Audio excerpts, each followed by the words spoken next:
ឈប់បងប្អូនជួយចុចមើលវីដេអូខ្ញុំសិនបាទចាំអូទៅមុខទៀតបាទថ្ងៃនេះចង់រៀបរាប់អំពីបញ្ហា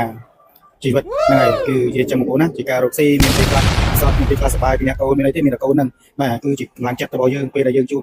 គេហៅថាខ្សែឬក៏ស្ទះអីគឺមានកូនចឹងមកគេហៅថាឪពុកម្ដាយគឺស្រឡាញ់កូនបាទមកទៅចៅមកខាងចឹងណាបងប្អូនបាទចឹងគឺពេលចៅលោកនិយាយអត់ខុសទេគឺមើលមកមុខគាត់ក្រមិចក្រមៅមុខគួរឲ្យស្រឡាញ់ណាឯណាមិនគួរឲ្យស្រឡាញ់បងប្អូនបាទចឹងហើយនេះគឺជាកម្លាំងចិត្តរបស់ឪពុកម្ដាយបាទជីវិតជីវិតទៅគឺម៉ូតូអត់ដាច់ស្ងាត់ពេកអ្នកខ្លួនមកមើលកូនស្រីហើយមកវាទៅធ្វើការម្ដងគឺតែម្ដងគឺអ្នកកូនស្រីលេងទឹកហើយសុបាយចិត្តហ៎ឃើញអីយ៉ាអូ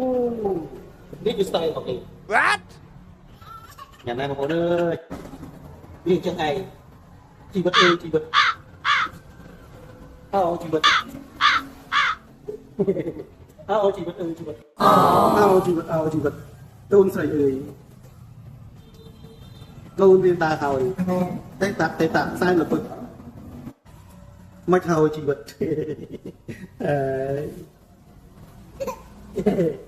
នេះទៅណាអូតែដាក់អស់បាក់អស់